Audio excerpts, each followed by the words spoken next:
RHETT LASHLEE is the new offensive coordinator, as announced just a couple days ago. And based on his track record, his work, and the initial reaction from you. Feel good about it. RHETT LASHLEE is a guy who was at, Auburn for some years with Gus Malzahn. He was most recently at SMU. Before that, he was at UConn and had them with their best offense in a long time. And UConn has a deficit of talent. So, if you look at the advanced stats, it's like, oh, they were 107th in offense. They were like 130th the year before in like SP plus. So baby steps. And again, that's a team that did not have amazing talent. But yeah, he's coming off of SMU with Shane Buechele and whatnot. He's coming over here. And finally, I believe from everywhere that he's been, that Miami's going to finally run pace and space, an up-tempo spread kind of offense. If you look back when he was at Auburn, RHETT LASHLEE, that is, you can see a run-heavy kind of scheme to support what Gus Malzahn wanted to do. I believe he was an assistant or a position coach when Cam Newton was putting up the second greatest college football season in the last 40 years in 2010. He was also there with Nick Marshall in 2013, coordinating that offense. And then, like I said, this past season with SMU, which if you go back and watch and read about it, was a pretty dynamic offense. So, the first thing is going to be tempo. Miami's going to run more plays. My boy Roman, who does videos and has his own podcast and writes for a competing website that I won't mention, he charted he did videos for one of the games that SMU played. And he was like, yo, I'm at the end of the first half and I did 62 plays because they ran 62 plays of offense. Miami averaged 64 for a game this year. So you're finally going to get tempo. You're going to get touchdowns by alignment. And that's something you've seen with spread teams, whether it's Oregon, whether it's Baylor, whether it's Washington State, SMU, Auburn, LSU this year. Many teams go spread, and just by simple alignment, you get a touchdown. If you think back to 2013, I believe it was Miami FSU.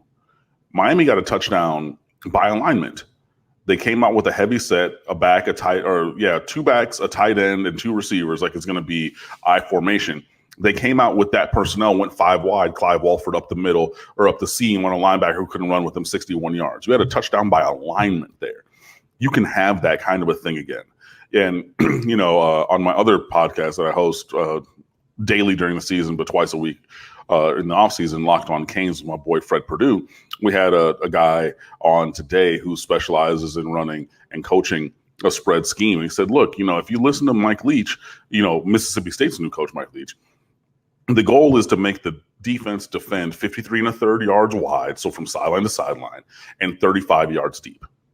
And in that box, everything is live. The ball can go anywhere in there.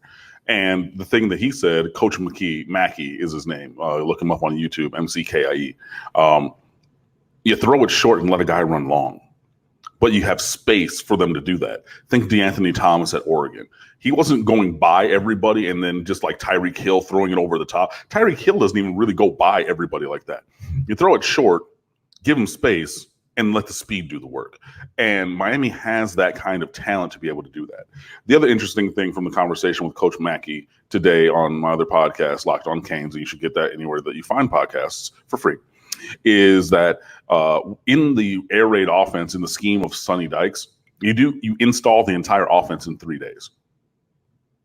And then you just rep those 3 days of install over and over and over, and you change the scenarios that you're going against so that if you're seeing you're running a play that you install on the second day and you see that versus two high, the first install, then you see it versus one high, then you see it during blitz, you see it during whatever, you now know all the alterations and you just keep repping it over and over and over. And the analogy that he made is, the Bruce Lee conversation of, I do not fear a man who practices 10,000 kicks once. I fear a man who practices one kick 10,000 times. And by installing in 3 days and then just doing it over and over and over again, you're giving all of the players more reps in what they're going to do.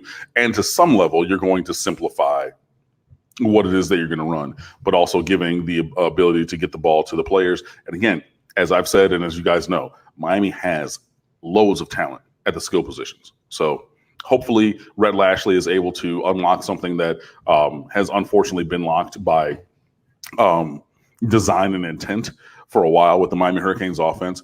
Obviously, you cannot assume that the growth is going to be from the bottom of the barrel to the very cream of the crop. But again, even if you go from the 130th in third downs, 120th in red zone scoring, if you take that up to 60s on both of those, that's such enormous growth that I think that things are going to be a lot better.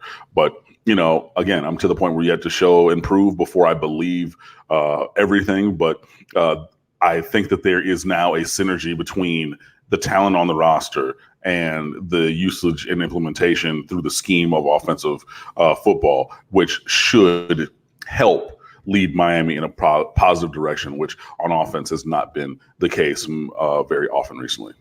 So many offensive coordinators out there, so many teams propose to do the high tempo, run a ton of plays, keep the defense on its heels, snap the football before they're ready, not allow them to align. Of course, there's a rule that allows them to get their personnel changed, but that is basically outside of a handful of schools across the country. The proposed intent of almost everybody now in 2019, now 2020, but so few are truly effective at it. And of course, there's a talent gap across the country that has a lot to do with it. But it appears as though that some offensive coordinators, some offensive gurus have a number of intricacies to this approach to offense that that somehow gives them a bit of an advantage, or they just run it more efficiently. Can we put our finger on what those tendencies are from those particular guys that are able to run it so effectively year after year, as opposed to all these teams out there that say, this is what we do, this is what we want to do, and they talk about it, but it just doesn't come to fruition? I mean, actions speak louder than words, and it's really just about numbers. You know, if you have more people in the box, then the ball's going to go to the outside, whether it's a pass or a run. If you spread the field wide and then you only have 5, maybe 6 guys in the box, 5 in the box with a safety over the top, that's going to be a run. And if you block it well and, you execute things, then you're going to be successful with it. So, you put yourself in better situations, you try to find mismatches and things like that. So, I mean, I really think that that's where it is, and it can be death by 1,000 paper cuts, but also when you're averaging 5 and 7 yards a play and running 60 plays and a half, like SMU did a couple times this past year with RHETT LASHLEE as their offensive coordinator, it's really just, and it can be the thing from the water boy, like, who's my mark? I'm not going to use the word that they use in the movie, but it's like, okay, who's the guy we're going to pick on? Who, if it's the outside linebacker and he has a tendency to try to crash down on the run in the RPO, then we're going to isolate him and make him make a choice. And then we're going to react to that, because you should always have the last say as offense. You can dictate, where things go and then react to what the defense does and have the right answer. And yeah, just some guys have a feel for it and a flow for it, and you coach it well, and the guys execute what you ask them to do, and they just get it done. So putting players where, obviously, I mean, and the thing is, you can get lost by looking at all 22 players on the field.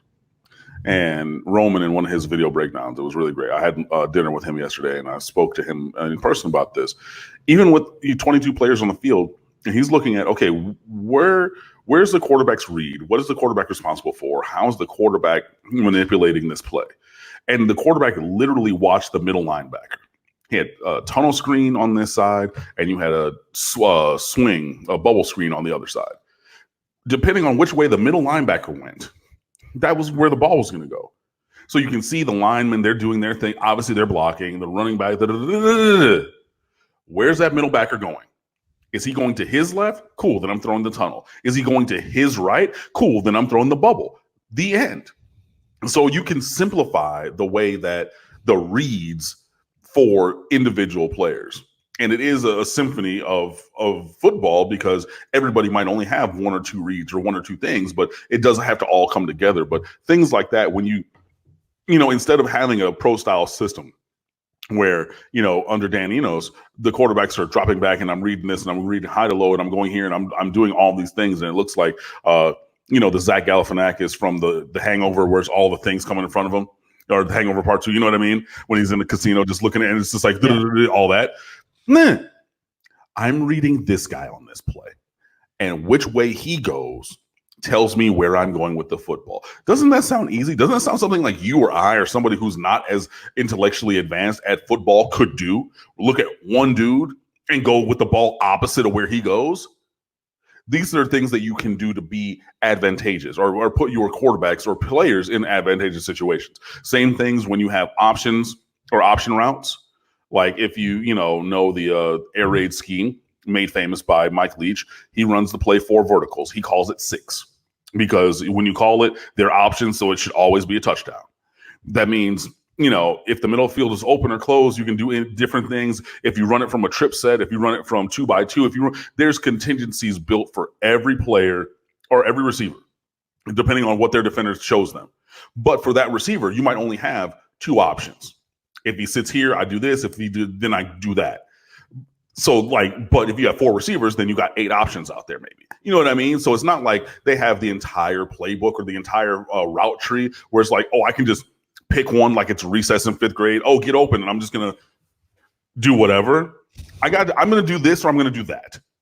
You know, and again, when you have a lot of players, you have 11 on each side, and people are doing things. Yes, it can become multiple in the reads that are out there, but if I'm reading the Z receiver on this side, I'm not concerned with the X or the Y or the H or anything else and what they're doing, and because their options are active.